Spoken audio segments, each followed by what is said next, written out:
In society today, we are being attacked constantly with inauthentic conversations. Fakeness, trying to look cool, trying to be somebody we're not. That is why the Damn Dude podcast is here to have the authentic conversations that need to be had in a way that will make you think and say, Damn Dude.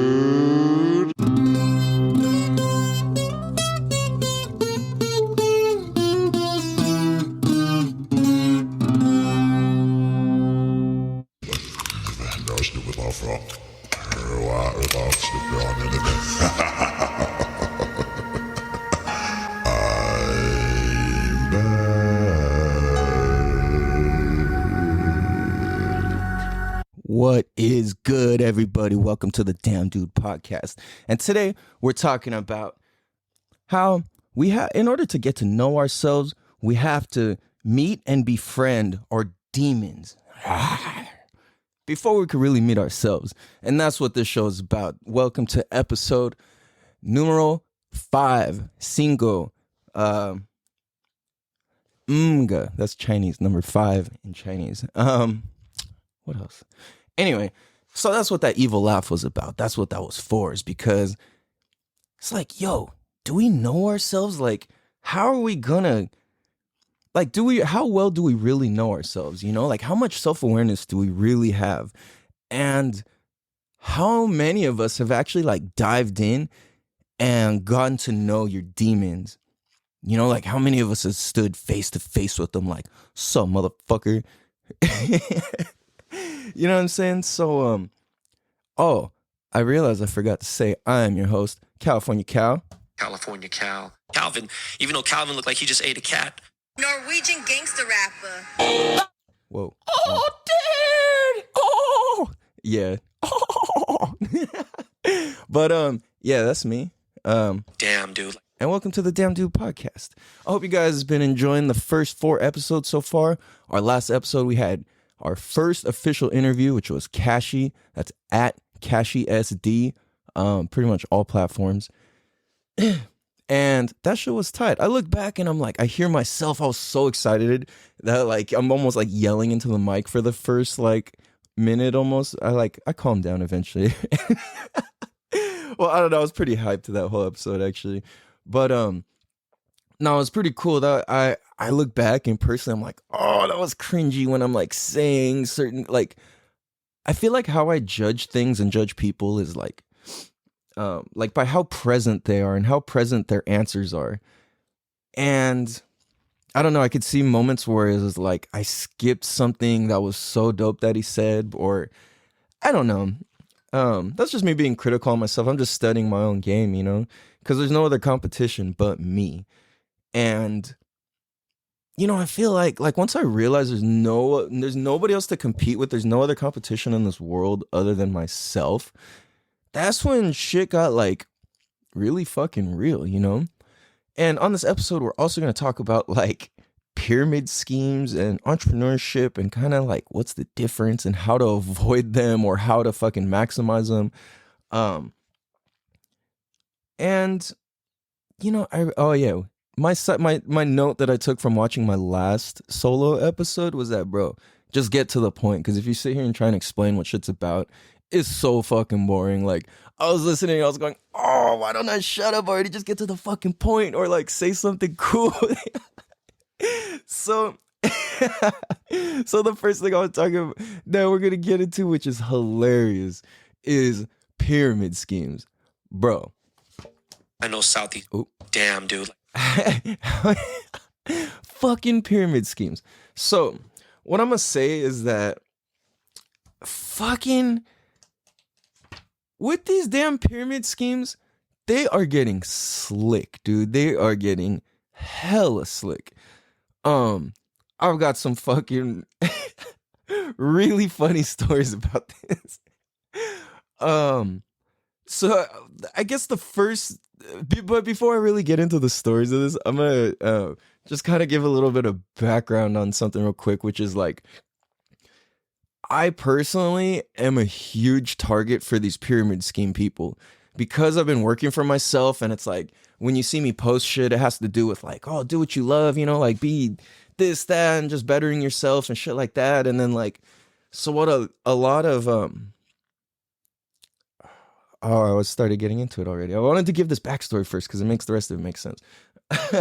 Like I said, I go in loops, but I always circle back. It's all on purpose. So no, honestly, this is me having fun, man. Like how I'm thinking and how I'm talking, like it doesn't really compute in a direct conversation, you know, where I can just kind of like think how and say it how it just weirdly. See, I'm just saying some weird shit. Anyways, let's get back to the point. So I'm a big target for these pyramid schemes. Why? Because I've been working for myself and like I'm preaching positivity and all this shit and like freedom and do what you love, you know? So they look at that as like, yo, like this guy's got to be down, you know? He's open to this idea. So I've been in business for myself for the past 11 years at this point. It's 2021. And it's almost Chinese New Year actually, which is dope. That's another thing we can get into here as well. Anyway, so I'm just like a fucking huge beacon fucking light tower in the middle of the ocean for a lot of these people. And back in the day, I could spot it a mile away. Me and my cousin Howie, shout out Howie Hustle. We got an interview with him coming too. It's sick as fuck. Anyway, he works for himself too. Shout out iticketfight.com. If you ever get any tickets in California and you want them to fight them for you, if he doesn't beat your ticket case, you get your money back. And that's like the dopest shit ever. It's better than the rest of the companies out here. And I'm not just saying that because my cousin, but like legit, it's legit. You know what I'm saying? And I'm not going to fucking shout out some shit that's not legit. That's why you don't hear any sponsors yet, actually. Like official or like ones where I've monetized them, because I'm like, I got to get to know all these people. I've just been fucking studying all these companies and shit and being like, all right, who's the real deal? Who's the type? Who do I want to back that we can make some deal, make some money with? Because it's like I said, it's about authenticity. And I'm not going to pitch some shit that I don't believe in or I don't like or, you know what I'm saying? Stuff like that. Like for me, I got to believe in it. I got to love it. I got to make sure that the person who does it loves what they're doing. And intentions is important, you know? And like, you know, it's funny. One thing I learned from Donald Trump from like, even long before he was president, I read his book, The Midas Touch. Him and Robert Kiyosaki wrote a book, The Midas Touch. And the one thing there was a few things I took from it, but the one thing that stands out for me that was really simple, that I was like, yo, this is genius, which was in one of the parts that Donald Trump wrote. It said something along the lines of, he's like, I don't do business with people I don't love and like. And he's like, that's like my number one rule. Like, if you come in, you're an asshole, you're this, you're that, we just don't vibe, we don't mesh, whatever, you know, whether I'm the asshole in this situation. If we just don't vibe, like, I don't want to work with you because that's going to it's just asking for a problem in the future. And I was like, yo, that's fucking tight. Like, we can work with who we want to work with. Like, we don't even have to just be at the will of customers being some whack-ass customers, you know, like, we can fucking like do what we want, you know what I'm saying? And it's like, yo, that's cool. And we could work with who we want. That's really what I'm trying to say is we can work with who we want. It's our choice, especially when you work for yourself. So with that being said, getting into this whole pyramid scheme thing, like I've heard of it all. I've had friends from high school hit me up like, hey bro, how you doing? Blah, blah, we should catch up. And I'm just kind of like, you know, some of the people I'm like, yeah, we were tight back in the day. Like, hell yeah, bro. Like, let's meet up. And then there's other people, it's like, we were never really kicked, and they hit me up like, hey, you want to check out? Like, hey, you want to catch up? And I'm like, there's nothing to even catch up. Like, we don't even know each other, you know? No, granted, it's like, you know, I'm a pretty open person, and I will admit I don't like meeting people. Like, that's my like inner, like, or no, that's like my inner bullshit, you know, but that is something that's something I think about. But at the same time, every time I meet somebody new and it's like, we get into it and we talk, whatever, we chop it up. It's like, whoop de whoop. And it's just cool, like, I'm like, yo, this motherfucker's sick as fuck. And it's like, I figured out if you ask people the right questions, then you get some really dope answers and perspective and context, and you really get the ability to like let people open up and be themselves and like be them greatest selves, almost like we talked about in episode 3. It's like if you ask people the right questions or you answer things transparent and vulnerably, then it puts other people in a place of power, and as like one of the, like, I'm not gonna give the example, go back and listen to it. But like, it's such a powerful thing to be able to be open and part of being open is it's like it gives you and whoever you're working with that window of who you really are.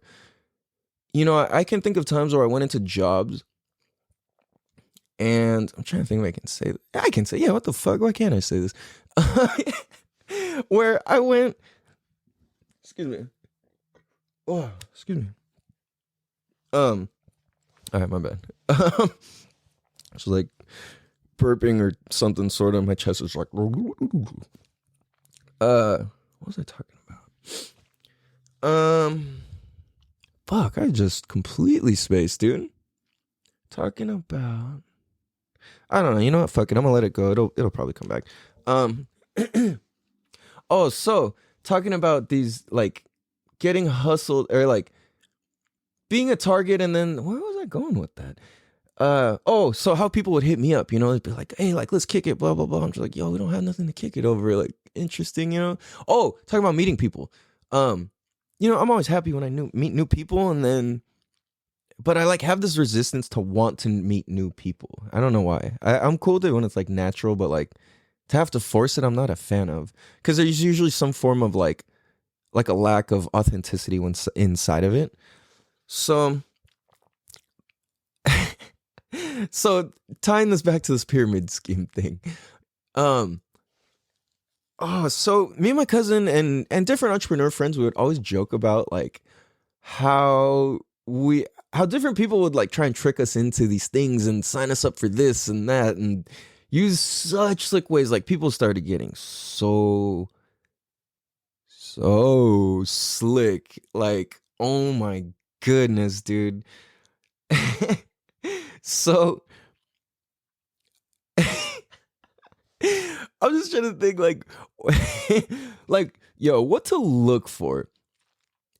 And I'm just like, I started thinking, like, when we're talking about it, we're like, damn, that person got that one on you. Like, fuck. So we're talking about like what to look for and how to not get tricked into this shit if you don't want to. Now there is plus sides to these pyramid schemes or whatever you want to call it, multi-level marketing. There is a lot of benefits. I'm not shitting on it, but at the same time, we're just like, if you're not like, a lot of it happens through trickery, and that's the part that I don't like. And I think that's the part that's unfair. And like, I'm just like, yo, this is bullshit, dude. It's like, this sucks, man. And the way that, so I'm trying to think like okay, I'll just tell this and this will kind of unfold the ideas I keep trying to say and I'm not able to say. So the last 2 times I got tricked into a pyramid scheme was within the last 2 years. And again, it's 2021. So this one dude, I meet him at the gym. My work is the gym. I work at the pool in the gym typically. So, that's connected to the gym, Fit Athletic Club in Carmel Mountain. Yeah. So, and, oh no, why am I shouting them out? Well, no, shout out to you guys. But shout out to Fin to Swim, because that's where babies' lives get saved. And they learn life-saving skills. So fintoswim.com, at fin2swim, FIN 2 swim. And so I'm in the sauna. Actually, I got off work. I was fucking freezing ass cold. I'm like, cool. I'm in the sauna. I'm gonna take a shower after, and like, just kicking in there. Usually I'll like be reading a book or fucking meditating or whatever. And it's like, I don't like conversating in the sauna. It's not really, I'm not gonna go start that conversation ever. And people talk to me, whatever, cool. But like, So homie starts talking to me. He's asking me all these questions, and I'm like, they're really thought-provoking questions. I'm like, damn, this fool's like, this guy's sick as fuck. Like, he's just got me thinking hella deep and all this shit. And like, dude was a cool guy, no doubt. But what happened was, like, I realized, oh shit, I'm about to spill my kombucha. It's about to overflow. So this dude, he's like, yeah, blah blah blah. He's like, and he's talking to me about business and blah blah blah, and he's really vague about what he does, and I didn't really think anything of it. And he's just asking me about what I like to do and this and business and and all this shit. And it was like really authentic. It was really authentic how he was asking it, but I realized it was rehearsed, which is nothing wrong with that, because it's like, I feel like me writing show notes is almost a form of rehearsal, and practicing and stuff is a rehearsal. So it's like, whatever, So I'm kind of like, cool, I think this guy's just about his business. So I'm like, cool. So we meet up, and I think we're just meeting up to kick it and just kind of discuss. So the context of us meeting up later was to discuss possible business ideas and how we can work together. So that was the fucking anchor and hook, dude. He cast it out and he fucking hooked my ass with that. And I'm like, yo, dude, like, damn, that was slick. So what happens is I meet up, homie, and I still didn't put it together yet. So he's talking, so he's just like, yeah, bro, like, I'm a part of this group and it's really cool. And like, I don't want to burn these guys out because I got respect for what they do. So I'm not going to say the name of them. But if you know, like, when I describe this, you probably, like, those of you who know will know who it is. Or the company anyway. So I go and then he gives me so we meet up at this coffee shop or some shit like that. And we're just chopping it up, and it's like, at that time I had just really like put it in my head that, to make my meetings intentional. I learned from one of my mentors, David Meltzer, like, make your meetings intentional, make your time intentional. Like, your time is so valuable. Use it very intentionally and purposefully. So I'm like, all right, like, I'm not meeting with this dude for I'm not going to let more than an hour go by, or 30 minutes, or however long I committed, because I'm just like, because what I learned from him was like, yo, like, meetings only need to be 15 minutes max. And a lot of the times you can fucking talk for 5 minutes about what the facts and business part of it is. And the rest of the 10 minutes, you can just shoot the shit, have fun, talk about what you guys like. And that equals like fun business relationships, because it's like, yo, look, we don't need an hour meeting. We just need 15 minutes. And within that 15 minutes, if we simplify, like I said, I'm always talking about simplifying and simplification. I think that's what equals genius. And I'm like, yo, okay, simplify. So I'm like making my time very intentional. I'm making everything very like purposeful and intentional, and have this meeting with this dude. Is cool. But what the other thing, dude, and it's funny because this also I got from David Meltzer. He's huge on be more interested than interesting.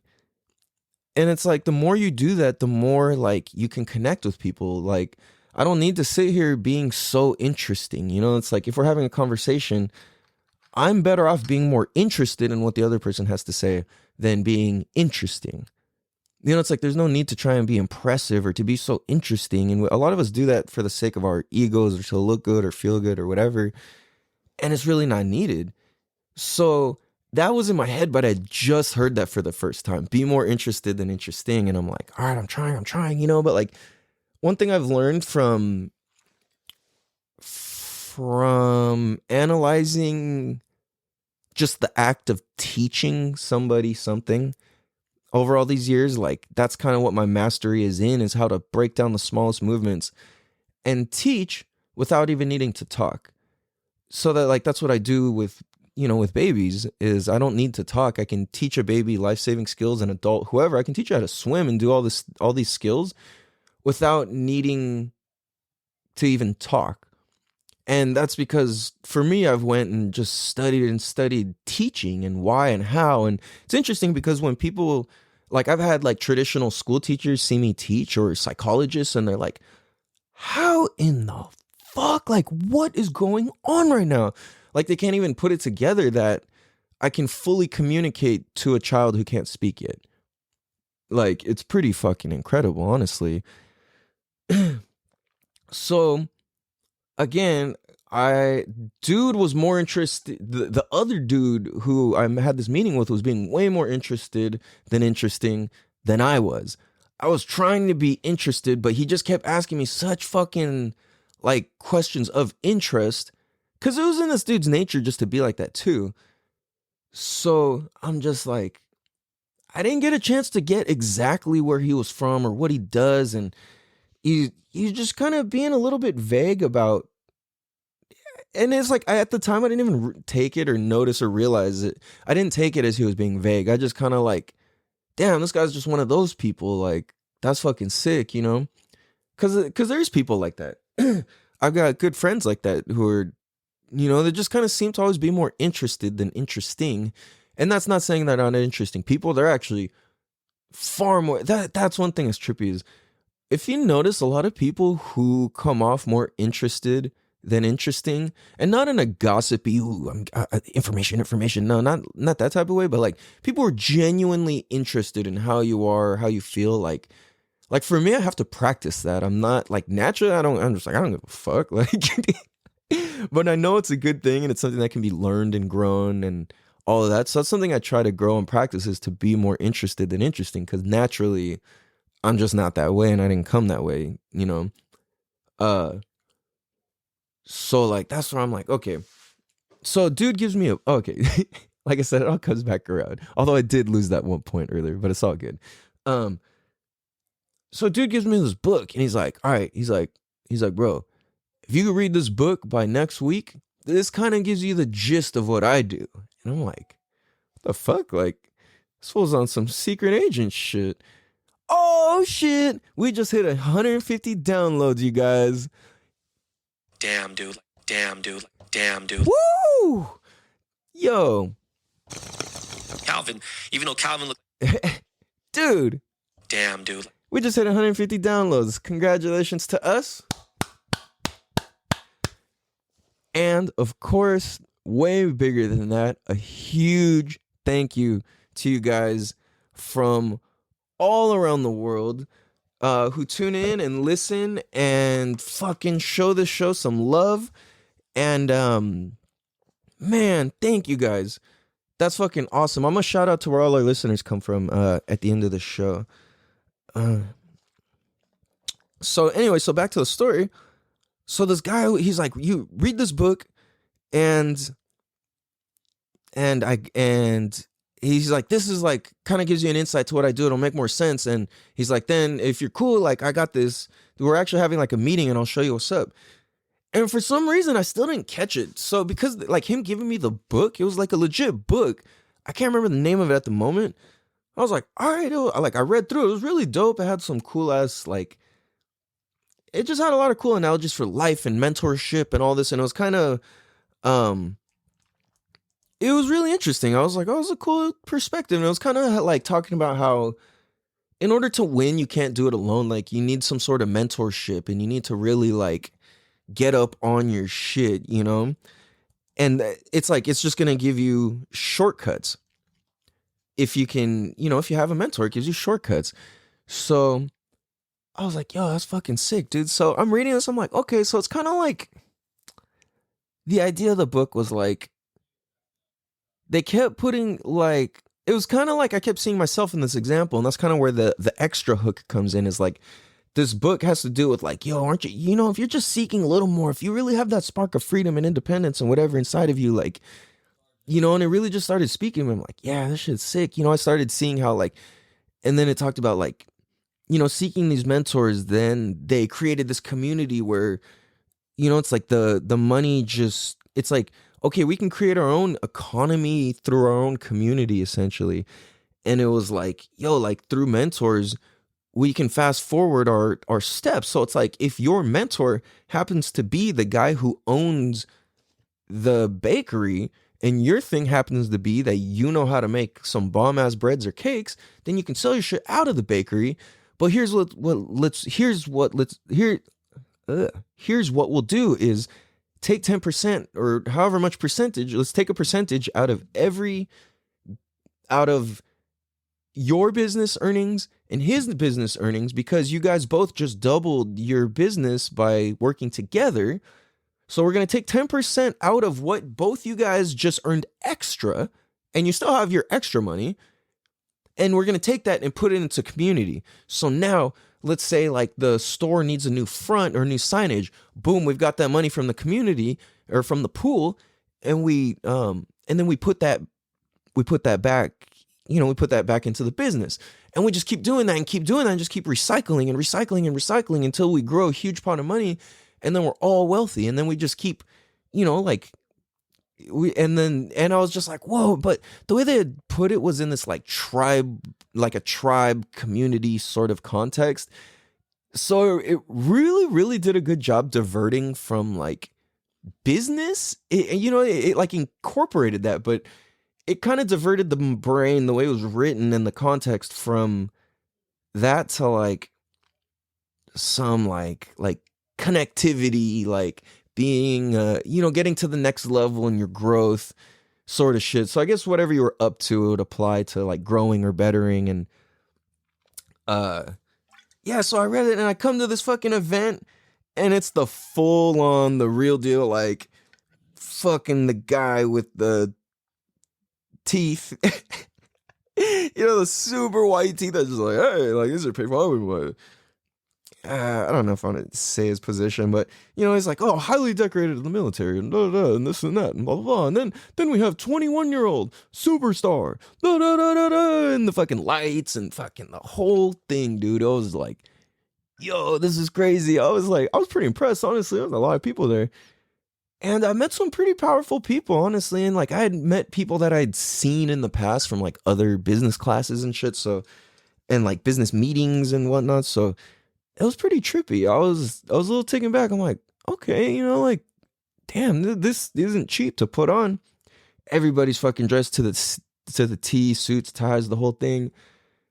And I'm there. I come fly. I have my blue business shirt. It's got like white pinstripes, and it's got white collar and white cuffs, which I got from my cousin Howie. And I had my flower print tie, some fucking slacks, some fresh ass shoes that were white to match the whole thing.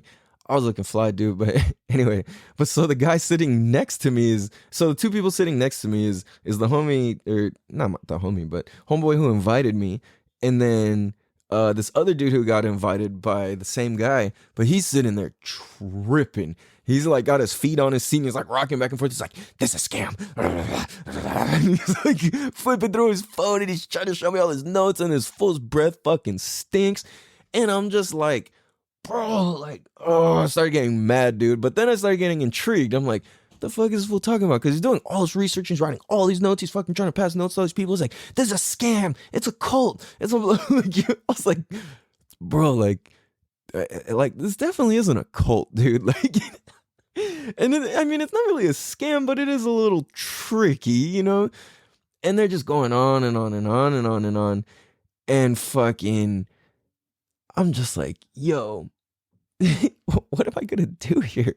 So at one point, dude freaks out and just fucking gets up and leaves. And at that point, I'm like, oh my gosh. So I sit through the whole thing. Dude's like, what'd you think? I'm like, that was cool. Like, I actually did get some cool information out of it. And because I'm always just open. I'm just, I'll take it as it is and just kind of see what fits and try. I'll try on whatever ideas you guys have or whatever, and I'll try it on. That's cool. So that happened. And right before I get into the second half of that story, we're going to go take a quick break real quick, and we'll be right back here. Damn, dude. All right, so we are back.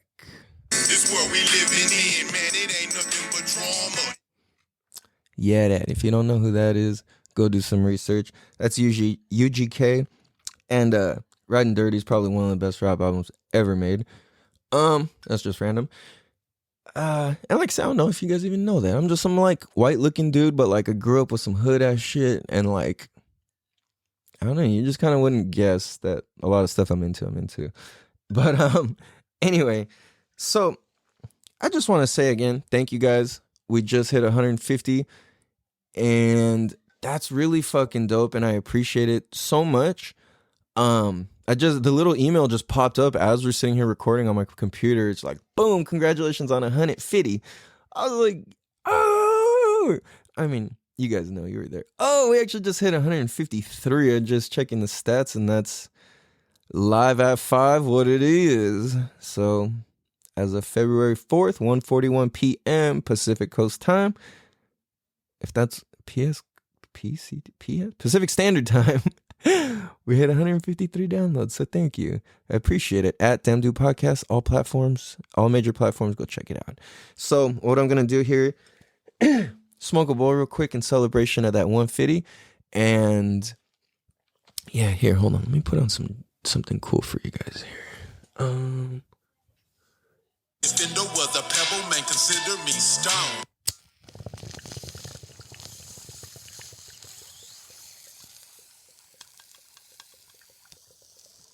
I know Southeast Dago, California Cal.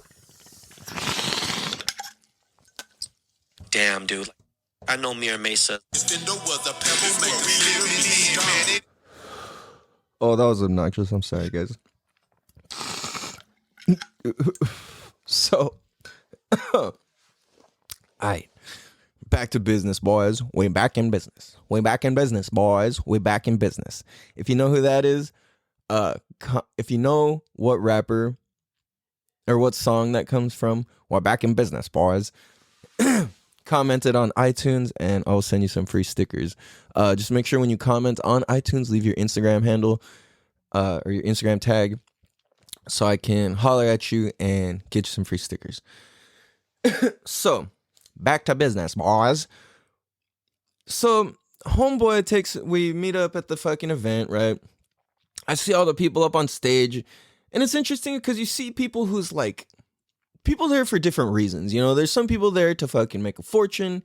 Some people are there to, like, just get some inspiration. Some people are there to, like, have a leader. Some people are there to lead.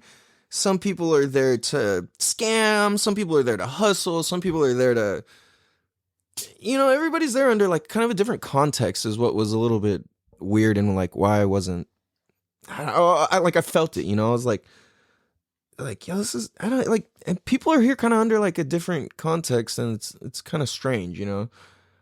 So that kind of raised some red flags for me, but I'm just like, whatever, you know? At the same time, I've been to, like, personal development classes where it's kind of got that same vibe where everybody's there for under a different context, but, like, once you go through the course or the class, then, like, you all have the same context, and then the new people don't have that same context because they didn't go through it yet. So you feel this, like, weirdness. So I'm like, that doesn't scare me away. A lot of people go, oh my God, it's a cult, as soon as they feel some shit like that. But I'm like, nah, dude, like, stick it out. Like, if you're that easily brainwashed, bro, like, fuck. Like, listen to this podcast. Maybe it'll help you out. Damn, dude. So fast forward, and oh no, I'm tripping. I mixed up these stories slightly. Well, the only thing I mixed up is where I met the dude. Actually, that dude who I just explained in that first story who got me to go to the pyramid thing.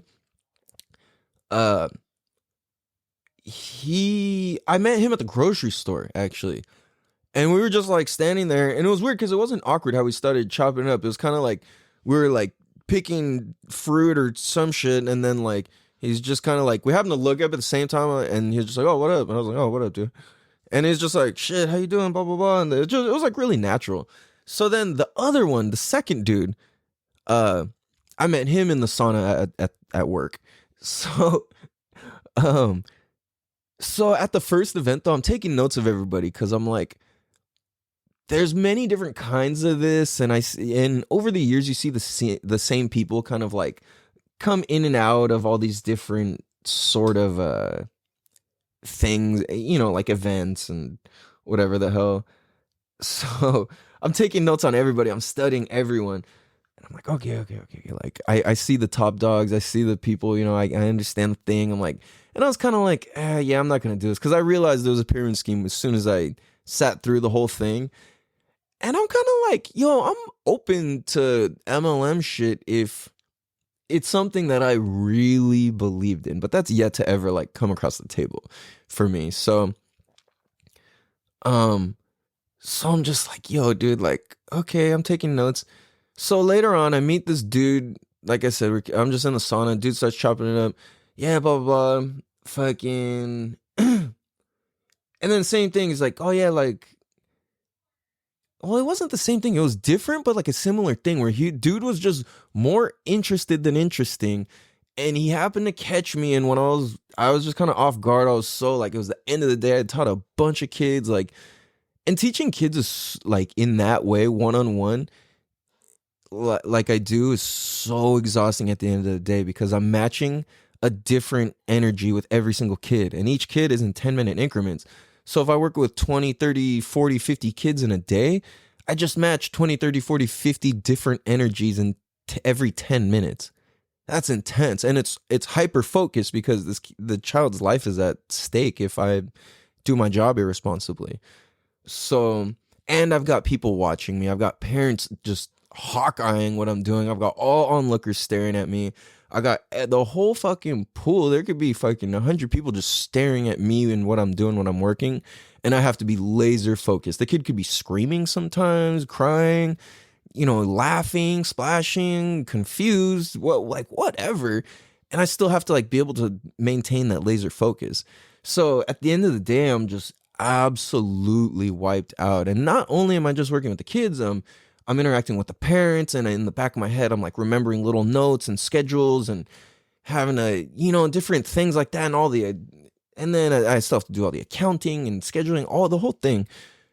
And I'm a fucking great teacher. I'm okay when it comes to scheduling and this and that. I fucking suck when it comes to texts and phone calls and emails.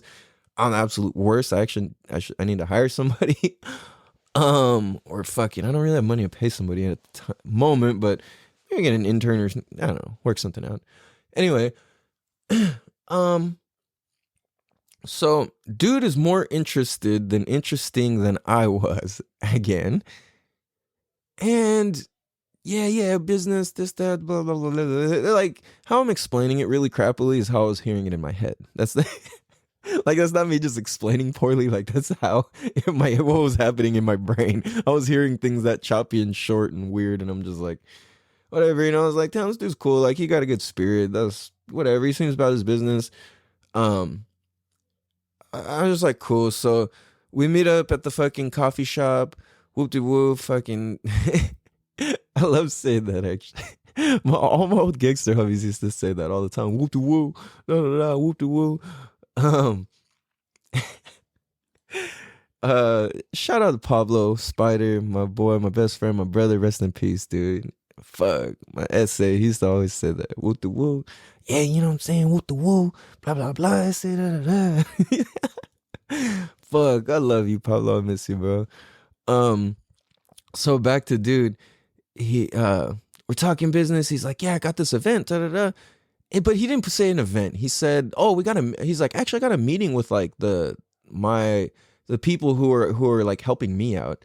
And it was the context that they come from, dude, is so tricky. That's what we're talking about is MLMs, pyramid schemes, whatever you want to call it. So this is crazy. I can't even believe this shit happened. So I go to this fucking place. This time it's not as extravagant. It's at an apartment. It's like somebody's new, condo technically. It's at these people's new condo. And I'm like, all right, cool. And dude kept saying the people's first name, and he kept saying, oh yeah, once we go to such and such's house, yeah, they're really cool. They're helping me, blah, blah, blah, blah, all this stuff. Excuse me. Disculpe me. Excuse me. I'm being really gross right now. Sorry. I just drank some kombucha, and it was all bubbly. The blue one, if you guys know that, that's the best one, dude. Anyway, I go to this thing. I come in. I'm a little I'm always nervous when I go to like meetings or some shit, especially when it's small. Whatever, take some deep breaths, do breathing exercises, get back to center, and I go in and I'm there and I'm looking around. I don't recognize anybody. I'm just like, all right, cool. Like this is at least some new shit, So like I said, at the previous event, I'm taking notes of who's who. I'm like, duh, if that guy's fucking scammy as fuck, this guy's a scam, and a lot of people who aren't like sales savvy, don't see it, you know? If you're a salesman, you spot another salesman, you only have to say like 3-4 words to spot another like legit salesman. Or somebody who works for themselves or something, you know, or somebody who knows how to negotiate, or you know, it's all the same thing essentially. So I'm just like, so I'm in this condo. They're like, all right, we're about to start the meeting. Everybody have a seat. If you need to get a drink, get some water. If you need to go to the bathroom, whatever. Everybody settle in. We're gonna start in like 2 minutes, whatever. I'm like, all right, cool. So I get up, I go take a piss, and so, oh my god! So I pull on the door handle. It doesn't open for the bathroom. I'm like, oh shit, somebody's in there. I back up. I'm waiting there. Fucking guess who opens the fucking door? The scammiest, like, to me as a salesman, I saw this guy as the scammiest dude who knows how to get one over on people who aren't aware of like the type of sales tactics that he uses.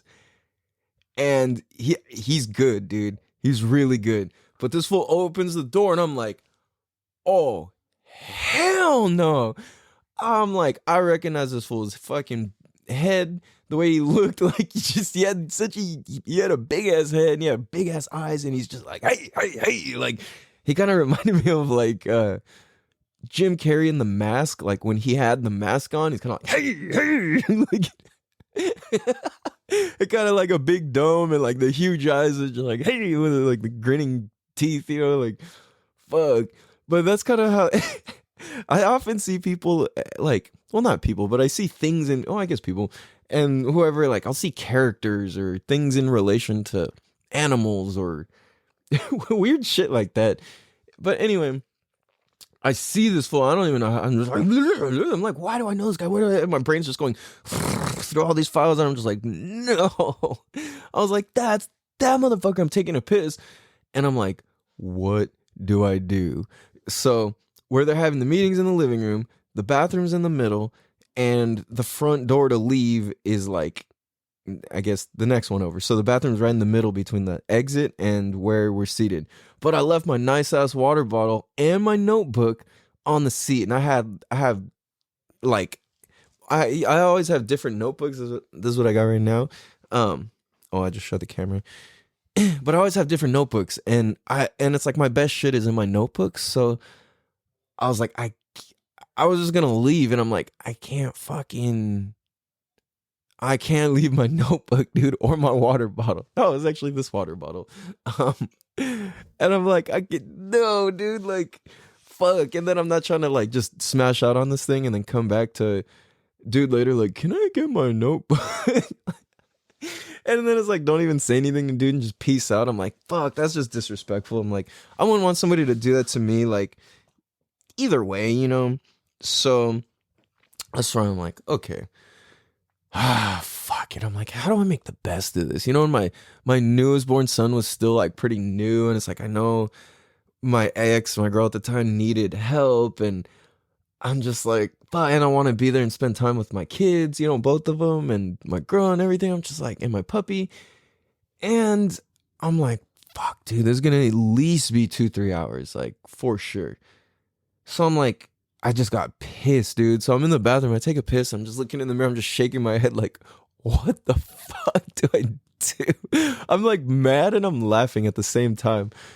So I'm just like, what the fuck, dude? Like, what am I supposed to do? This is the scammy dude, like, but he's good. I was like, this guy's really good, but he's the biggest scam of them all. And I'm just like, you know what? This guy really captivated the audience. He really had people engaged in his speaking. He appears to be making a lot of money. He claims to be making a lot of money.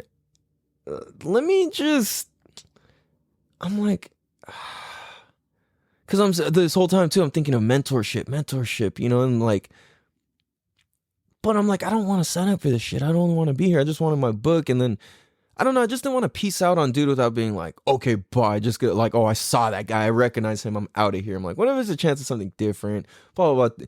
10 seconds in, I'm like, it's the exact same fucking thing. Fuck. So I'm sitting there and I'm just like, you know what? Or so I go back down, I sit down. Or so what I decided is right before I come out of the bathroom and sit down, I'm like, I just decided, like I said, I'm thinking of mentorship. I'm thinking how I can become a better salesman, how I can pitch things better, how I can become more relatable, all these things. And, or not relatable, but captivating. Sorry, that's what I meant to say. How I can be more captivating, how I can just, how I could become a better speaker. That's always been of interest to me. So what I decided was, you know what? Well, first I chose, then I decided that what I'm going to do here is I'm going to just fucking study this guy. I was like, I'm going to just study what he does. I'm going to just study how he gives his, I'm going to study where he's good and where he's bad, because I see his holes for where he's fucking cheesy as fuck.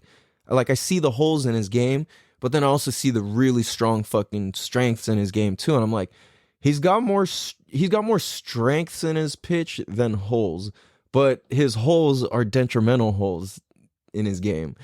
His cloth's got a couple holes in it. So I wouldn't have known that without sitting here and studying him. I wasn't listening to anything. I mean, it was going on, but I'm listening to him and I'm studying him. And I'm studying his hand movements, his fucking like timing, and he'll like if you watch this video ever later, like he'll like accentuate with his like chest and his head and his hand and be like, well, what I really mean is, and like it'll just be like these little subtleties in his tone and his pitch, in his demeanor. I was like, yo, when it comes to this shit, he is really good. And he knows how to smile while talking too, at like the right points. Like I said, he had that grin, like the mask sort of shit too. But like, he knew when to pause. He knew when to smile. He knew when to like let people kind of make noise. He knew when to like quiet people. He knew how to conduct himself really well. But where he would screw up was he would start talking too fast, and he would say things he didn't want, that he didn't mean to say. Like stuff you could tell was that he's like, don't say this, don't say this. I could like, again, for me, like I like to study how teaching and learning works. And I'm seeing that he kind of trained himself with don't say this, don't say this, don't say this way of training, rather than say this, say this, say this, say this training with himself when he goes and practices. Because I can tell somewhere in his line that, and we all do that. That's, this is not a diss on him. This is just my observations and what I was sitting there studying. And the one thing where I went, oh, was this fool straight up. I put this on everything. He said, he started drawing. Okay, so if the top guy makes this, and then if that guy has two more people, and this guy make this, then this supplies 4 more people, and then those 4 more people can supply, double that, and then 8 more people, and then 12 more, and I'm just like, so the whole thing comes out with one guy on the top, and then like gradually an even amount down, and the whole thing that he draws out is a pyramid. And he's like, you see, so the whole thing trickles down, and you see, and he draws a triangle around the whole thing like a pyramid, and he goes, you see, it's not a triangle. Or he said, see, it's not a pyramid. Think of it more as a triangle. And I started laughing to myself. I went, and like, dude, nobody else even reacted over there. They were just like, yeah. I was like, what?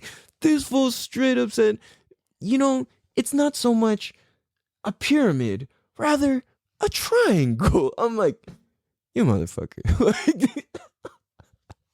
Damn, dude. Come on, bro. If this sales pitch was a pebble, then consider me stoned, bro. Like, damn. Because what the fuck? And I was high as fuck, and I still wasn't falling for this shit.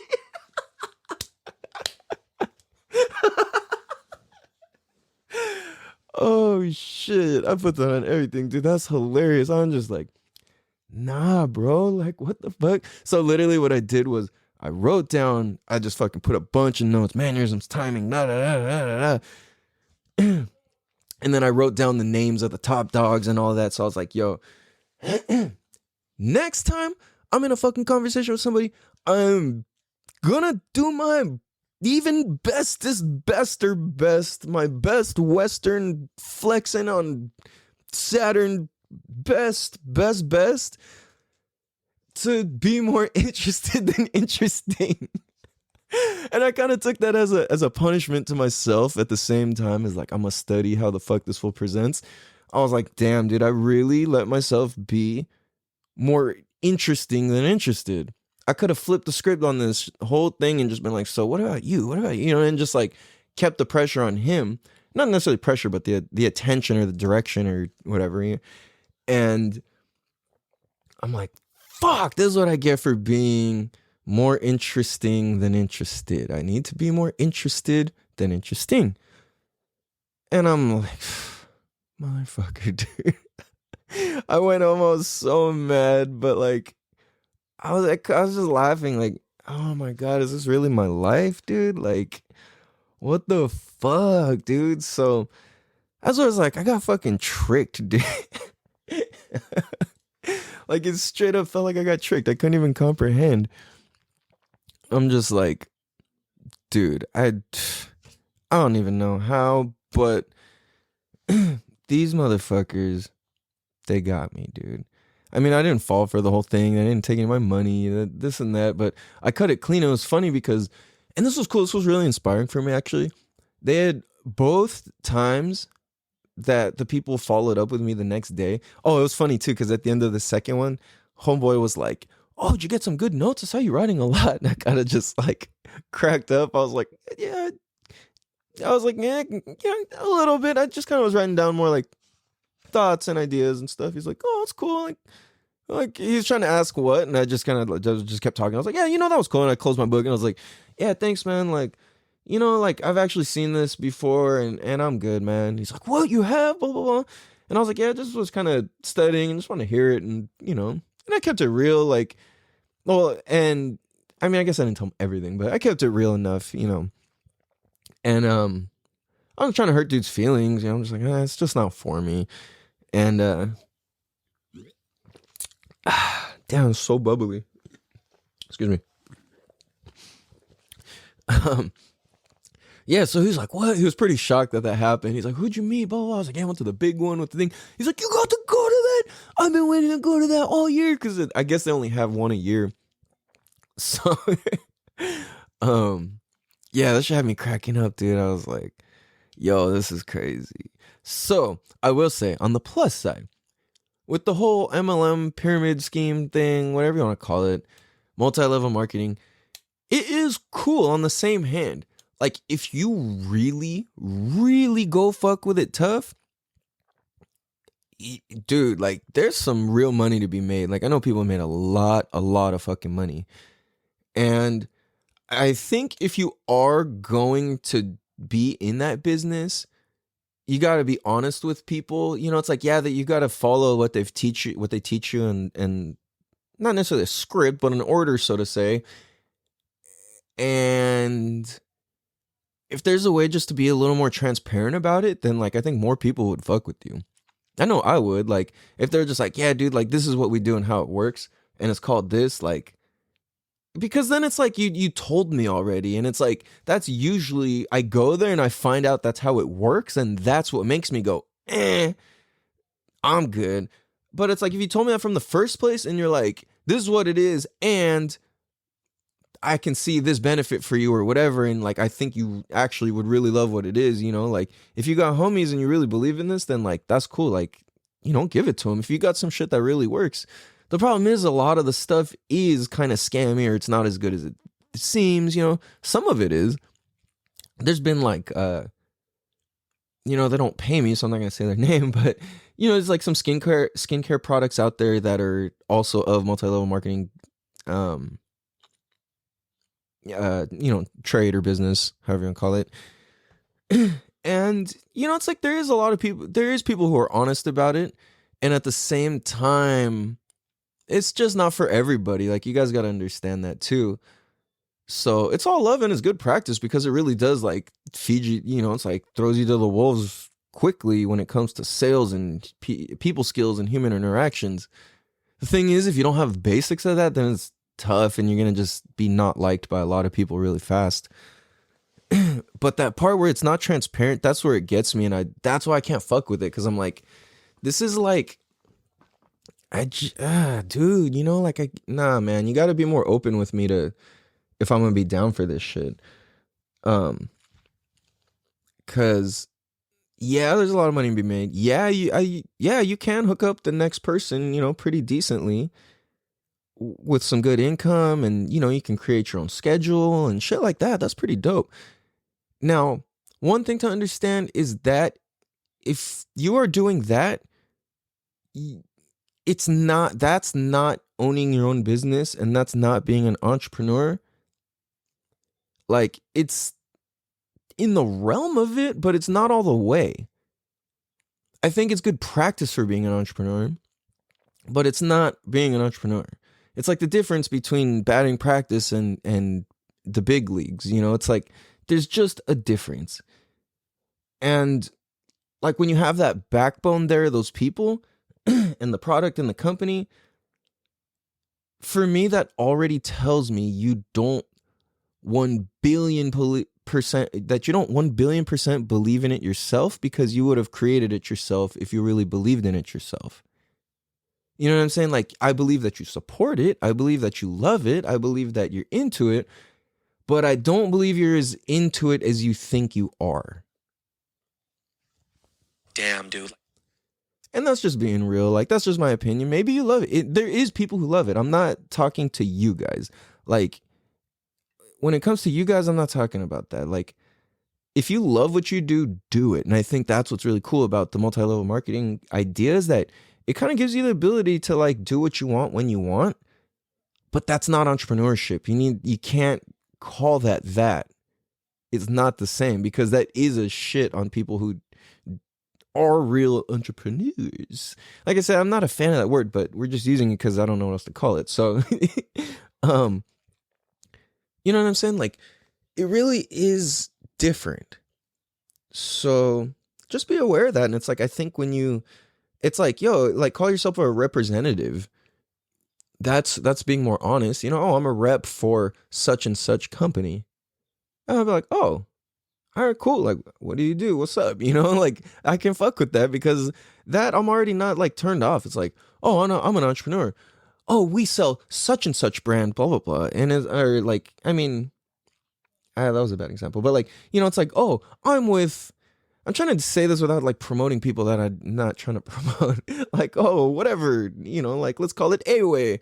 Like, yeah, like, I'm not like, oh yeah, I'm an entrepreneur. I sell A-Way products. Like, I'm just like, but wait, who supplied it? Where'd it come from? Like, and it's like, you didn't create this, you didn't manufacture it, you didn't get it manufactured, you didn't put the idea, it's like, you kind of got given the thing and you're rolling with it, which I respect. I'm not taking away from that, but it's that pitch and it's the non-transparency where you guys lose me, and what has me so fucking just like on edge about that whole thing, because it's certainly a different thing to be an entrepreneur and to be a representative of a company. It's definitely two different things. So on that note, we're going to take a quick break real quick and we'll be right back. Damn, dude. I know Mira Mesa. Damn, dude. California cow. What up, everybody? We're back. Just hit you guys with some weird shit. A lot of times I do shit and you're like, why did you do that? Like, because I did. I stopped caring what people think a little bit ago about me. And it's pretty liberating, because I can just be fucking weird or do whatever I want, how I want, like, because I said I can. It's like, we all have the ability to do that. And I encourage everybody to do it. It's pretty fucking fun. at some point, like when you let go of what people think, you're free. You know, who cares? Like, for me, I cared the most about what my parents would think, and then what or I guess what my family would think, and then what my friends would think, and then what society would think, and just like, you know what? It really does not matter. It doesn't matter at all. Like, who fucking cares? And it's interesting because one thing that really helped give me that confidence, and this is trippy that I just thought of this because this ties into our next episode actually. And one thing that really helped give me a lot of confidence was riding a motorcycle. Like having a helmet and jacket, like, it's like you can be ugly, you can be handsome, you could be scared, you could look like whatever the fuck. And when you're in there, like, you're in your own world. You know what I'm saying? Like, oh, excuse me. I'm being all gross on this show today. That's because Norwegian gangster rapper. that's me. Where's the other soundbite? Hiya. There you go. And I'm pretty damn Chinese. A lot of my friends are like, they always are like, Calvin, you're fucking Chinese as fuck, bro. And then you look at me and it's just like, it's hilarious. Like, but it's funny because I'm like really, really half Asian and half Chinese and half Norwegian. Like, a lot of my tendencies come up as like, I have some random variation tendencies, and then other things that like, I'm just like, like it's just opposite. Anyway, but that's funny because so behind the helmet, all of that disappears. Crazy, right? Oh, wrong soundbite. Damn it. Damn, dude. Behind the helmet, that all disappears. Damn, dude. Like when you put the helmet on, your identity and anything you're self-conscious about, it just goes away because it's hidden under armor and protection. And I see riding a motorcycle as being a modern day warrior. It's like it's like the new version of a horse. Like, I don't know. It's funny because like for me, I relate to myself as like a modern day warrior of love and positivity. And I'm a person who stands for what's right. And I believe that it's like, yo, I need to go fast. I need to travel with fucking power, and I need to fucking be in control when I want to be. And I need, you know, like for me, I'll tell you the two biggest things that make me that I'm instantly a huge wussy over. The two things is big scary dogs and riding passenger in anything. Those two things just fuck me up, dude. I'm just like I can't do it, dude. It's the scariest shit ever. And I mean, if a big dog's nice and is very cool, I'm cool. But if that shit's barking and somebody's like, it's cool, like he's friendly, I'm just like, why the fuck is it being like that? You know what I'm saying? I'm open. Like I said, I always do my best to be open and approach things with a new experience, you know, because it's like I'm gonna unlearn and relearn all my experiences with dogs, like we talked about in episode 3. And you know, it's like that ability to like, and then also kind of like how we talked about in episode 4 is like with Kashi is the ability to like delegate your energy and time into the right places at the right moments for the right reasons, essentially. And so I'm like, okay, how much time am I going to waste on being afraid of this versus unlearning it, relearning a new context or a new perception of it? Sometimes I can't do it because it's just like my new context is I create a new opinion about how I feel about this big fucking terrifying German Shepherd barking at me right now. And this is not to any one of you, my friends or family with German Shepherds. This is just kind of all of them. Those dogs fucking scare me more than any other dogs, I think. I fuck with some of you guys. Like Spencer, Zeus is cool. I'm not gonna say that I'm not scared of him though. But yeah, dude. So you know, it's trippy, dude. Like, so I every time I approach a dog that, especially I'm scared, I'm like, okay, I'm open to forming a new opinion about it. And so it's kind of interesting too. It's like, but when I ride passenger, I cannot override it. When people are driving, I'm like, just, no, like, slow down, slow down, slow down. Oh my God. But dude, like, and I look at that, like, why am I so scared to ride passenger?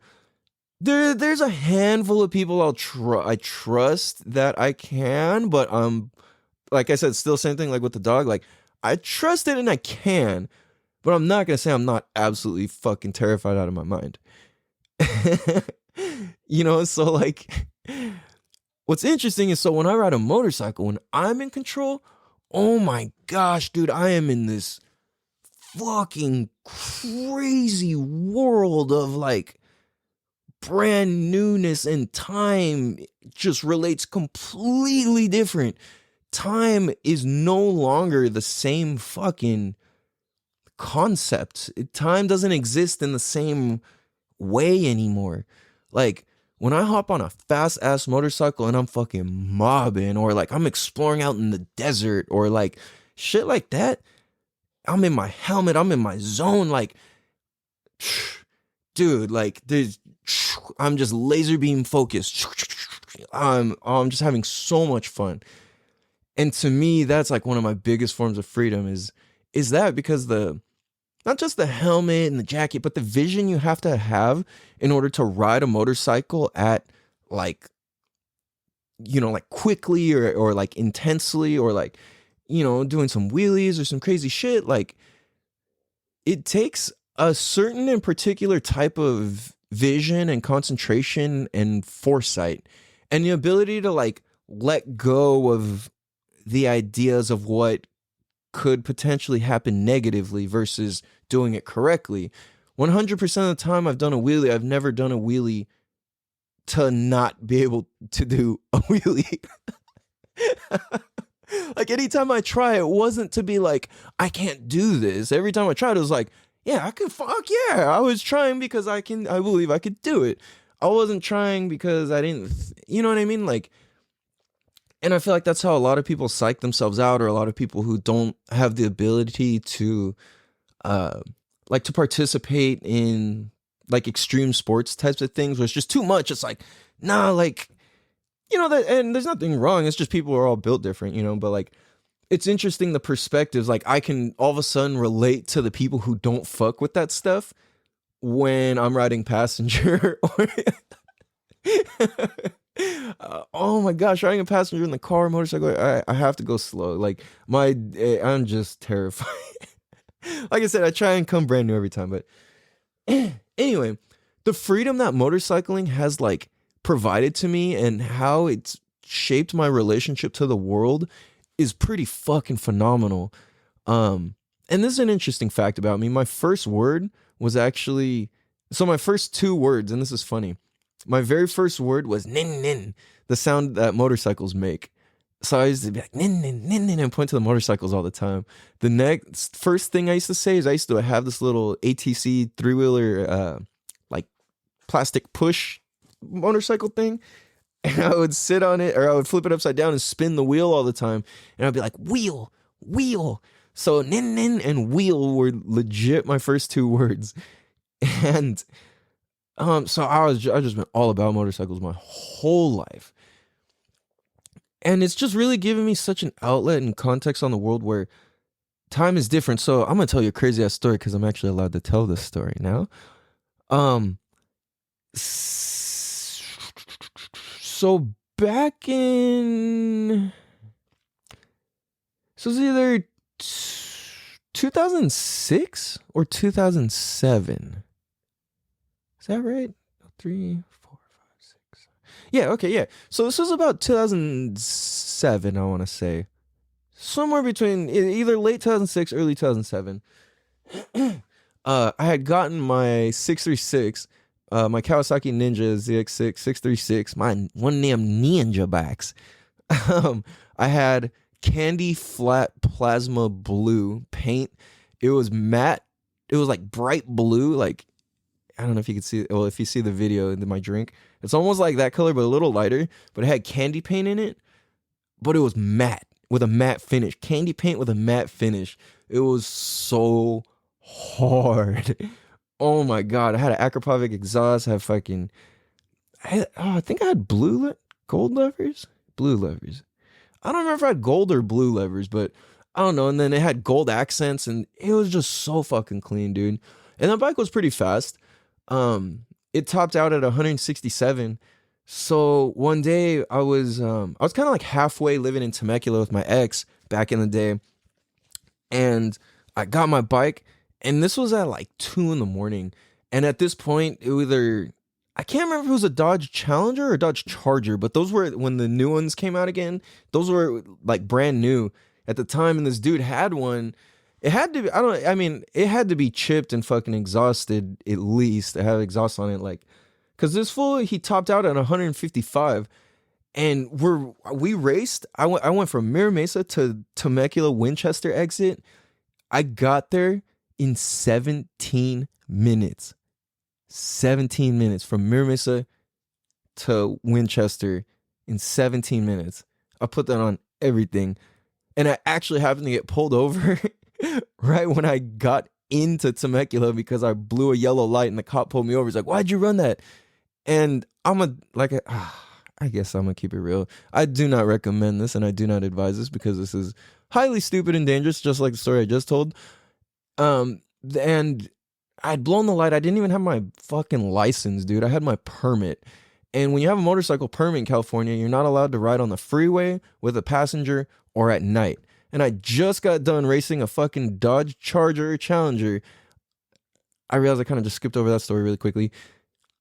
I raced this thing all the way from there up to Temecula. He got off on like the first like Old Town exit or whatever.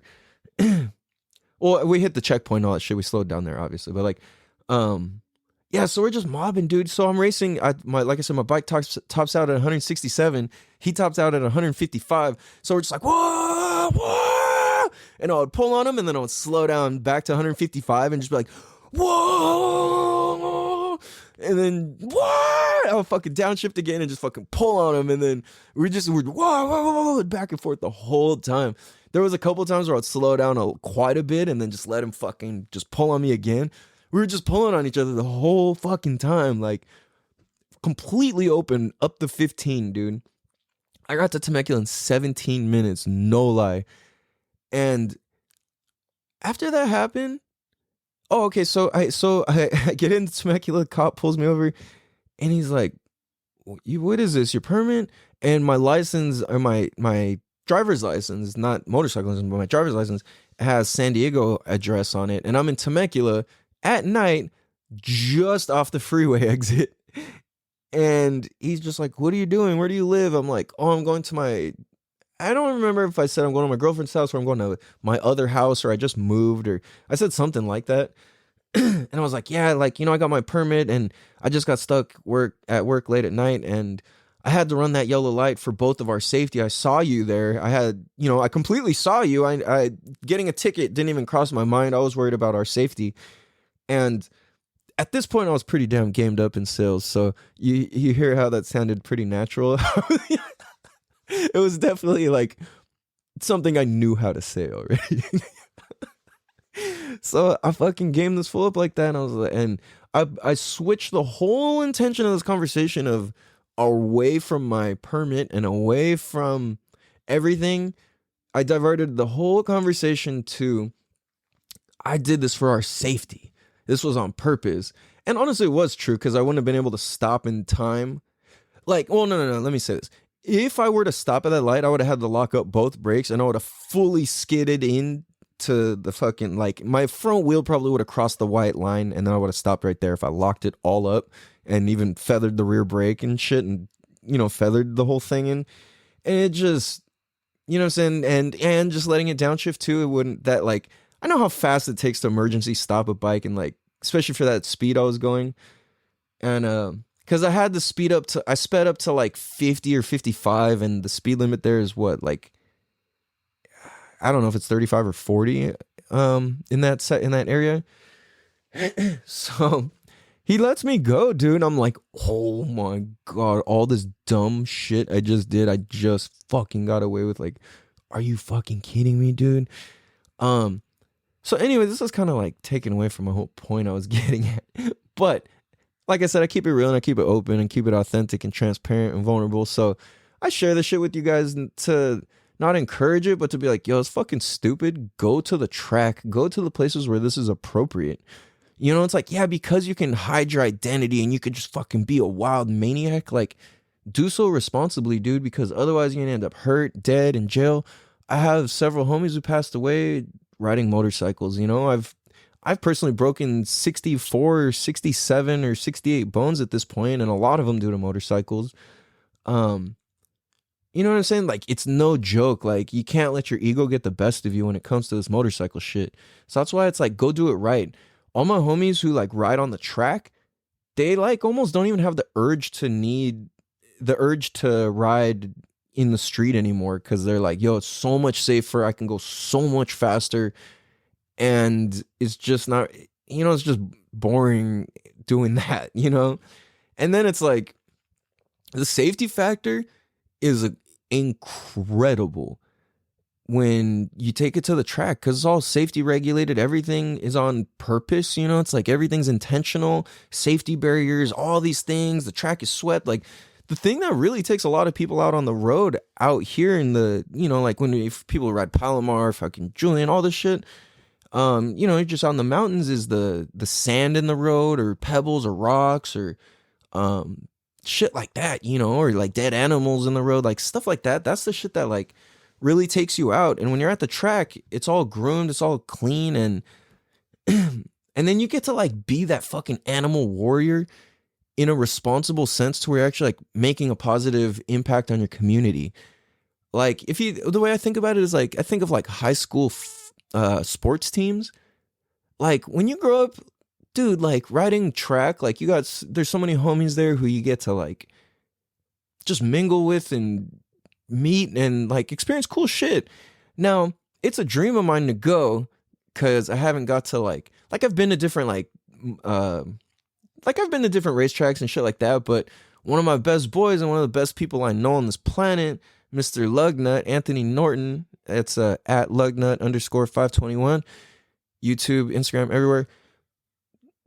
This fool, what he's shown me and taught me, I'm just like, oh my God, like, you're living the dream. He's become like a professional racer. Like, that's fucking incredible. And, you know, he's racing at an expert level, and how he explains motorcycling and his view of it, like, him and I have been through the shit. Like, this is the same fool that helped save my life when I broke my skull, neck, and back out in the desert. Like, me and this dude been fucking down since day one, dude. Like, I didn't know what to think of him when I first met him, but like, I thought he was gonna murder me or some shit, but it turned out he's just like, has just a funny sense of humor, and he's just like he is absolutely one of the nicest, kindest, most humble people you'll ever meet, and at the same time is an absolute fucking maniac. Absolute fucking maniac. You would never know, having conversations, who he is. And what I mean by that is not like he's just gonna go crazy on you, but like, you put this man on fucking with an engine and 2 wheels. Holy shit, dude. Like, if you go peep his Instagram, like, you look at the intensity in his eyes and his focus and his body language when he's like about to start a race, or he's like getting in the zone. Like, oh my God, dude. I'm like, yo, like, I would never want to be on the other end of that. Like, not on the racetrack. You know what I'm saying? Like, does that make sense? Like, I would never want to be on the receiving end of that energy outside of the racetrack. Like, if this fool had that energy at the bar, or fucking, you know, like, or you encountered that in some disrespectful, like, some type of way, or like you came wrong, like, yo, you can get your fucking ass beat, dude. Now, what I'm saying is, Anthony he's been one of these people, Lug, he's been able to, I call him broed out Norton. So you'll hear me, those 3 names, that's all the same person. So Broughton is one of these motherfuckers who just is, he is who he says he is. He does what he means. He says what he means, and he means what he says.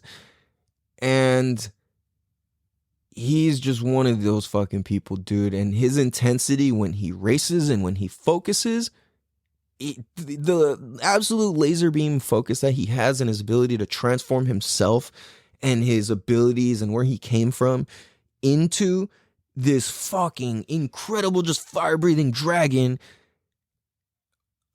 in the appropriate places, and then kick back and be cool in the right places too. And that was also like what our last interview was about with Kashi, is like, yo, he painted really good pictures of that. And I'm like, this shit's fucking tight. So what am I talking about this? And why am I even talking about him? Because motorcycling, when you put on that helmet and it's like, whatever your sport is, like find something, whatever you can do where you can unleash your fucking inner dragon, like that's the most powerful shit. And I think that like when we really allow ourselves to participate in that animalistic side of ourselves, we get to know ourselves better and we enjoy life more. And, you know, finding an outlet is so important. And also to say that Lug, Broughton, Norton, Anthony, Reggie, he is an absolutely incredible person. He is gonna be one of our next guests. Oh shit, I was gonna make it a surprise, but it's all good. You'll only know if you listen to this. So, but what he does is he goes and creates community at the track, and it's not really like I'm gonna go do this. It's just like, no, I mean that it's a little like that, but at the same time, it's just like he's doing what he loves, and it sets such a good example.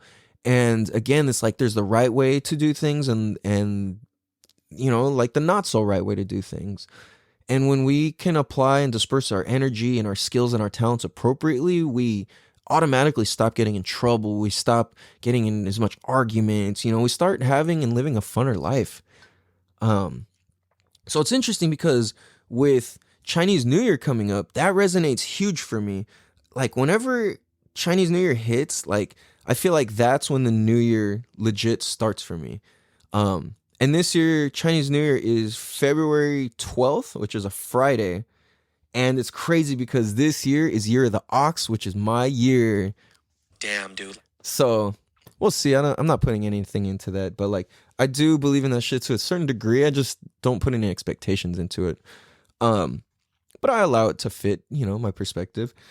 And that's fucking cool because whenever that happens, I feel like I get to start fresh as a motherfucker. And I get to really just like, I don't know, I feel like I really start shining right around that time. And I don't know, you know, it's like whenever people are like, yeah, new year, new me, all that shit. I don't feel that feeling until around like February, March. That's usually when it really, really starts cracking off for me where I'm like, oh, hell yeah. Like it's about to it's on, dude. So that's kind of like how I'm seeing that. So yeah, it's like, you know, what can you do to get a start fresh? If you fucking fell back on your shit from New Year's already, like here's a new chance. Fucking come celebrate with me and my culture. Chinese New Year, let's fucking go, you know? Gong he fat choi. Hopefully you get some lisse woods and you know what I'm saying? So with that being said, I hope you guys have a fucking dope ass day, new year. Oh, I totally screwed up on my last podcast. I put it out on Tuesday instead of Monday. For some reason in my brain, I'm like, oh yeah, we do this on Tuesdays and Thursdays, but no, it's Mondays and Thursdays, knucklehead. So, and oh snap, we're at 157 downloads. So I want to give a shout out to all my people. I'm gonna just run through you guys real quick to all the listeners.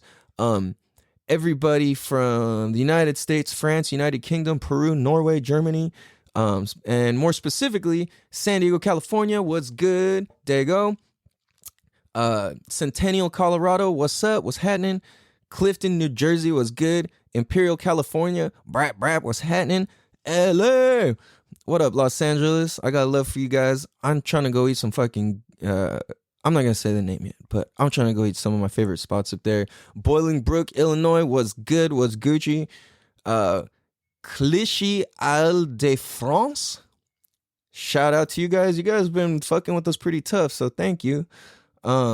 South End on Sea, England. What's good? You guys been fucking with us tough too, so I appreciate you guys. San Jose, California, the San Ho. Don't fuck around, you already know. Yay! ATS, shouty. Shout out Atlanta, Georgia. Shout out to all the homies and homeboys in Chula Vista, California was good. Shit, you already know I'm trying to go grab some fucking Zorbas. Hopefully that shit's still open. Athens, Georgia was cracking, was good with you guys. Merritt Island, Florida was happening. Porter, Maine, you motherfucker. People from Maine, I fucking love you guys. You guys are crazy, and you guys are fucking tight. I fuck with you guys. Crystal Bay, Nevada was good. Cheektowaga, New York. Oh, that sounds tight. What's happening? Cheektowaga. Lorin, Lima Province. What's happening? Iquitos, Laredo, Peru. I love you guys, Iquitos. Shout out Iquitos. Small town, you guys always show me love. You guys fucking saved me when that crazy lady tried to attack me too. Fucking sprayed her ass with the hose. And shout out to all the homies out there. Shout out fucking, I can't remember his name off the top of my head, but shout out Jaguar. Shout out Michael. Fucking Jose. Yeah, shout out everybody out there, man. Yeah, I fuck with you guys. I love you guys in Iquitos. Shout out to everybody in Carlsbad. What's happening? I'm trying to go surf there pretty soon. I fucking love surfing Carlsbad. Shout out to everybody in Covina, California. Kirkwood, Missouri. I want to go to Missouri. Where's the best macaroni at? Like some real southern fucking stand and jiggle type shit. That's what I'm talking about. Shout out Kailua, Hawaii. What's good, Hawaii? Fucking I love you, Hawaii. Shout out Westlake Stevens, Washington. Westlake Stevens, Washington. Oh yeah, I didn't say it right. Washington. Shout out Bonaparte, California. Shout out Nuremberg, Bavaria, Germany. Guten Tag. Shout out Columbus, Ohio. That's where Busy Bone's from. Shout out Busy Bone. Shout out La Presa, California. Shout out Flatbush, New York. Flatbush Zombies. Shout out Chi-Town. Shout out Chicago, Illinois. What's good? I love you guys. Shout out to Compton, California. Appreciate you guys listening in Compton. Shout out to everybody out in Dallas, Texas. You got I fucking love Texas rap. I think I said that before. Shout out to Chattanooga, Tennessee. What up? Tennessee got fucking dope rap as well. Shout out to Frisco, San Francisco, California. What up? I fucking love you, Frisco. Don't fuck around in Frisco. Shout out to Pasadena, California. Much love. Shout out to Minneapolis, Minnesota. I love you guys. Yeah, man, I miss Minnesota. Shout out to Memphis, Tennessee. Shout out to Memphis, Tennessee. Much love. I think my brother's going out there pretty soon. So any recommendations, holler at us on what he should go grub and whatnot. Shout out to Oslo. Oslo is in Oslo, I guess, in Norway. What's good, Norway, my people? I love you guys. Shout out to Norway, my Norwegians. Shout out to Lake Elsinore, California. Go fucking rip some dirt bikes. Shout out to Anaheim, my angel people. Shout out to Menifee, California. Much love. I love you guys.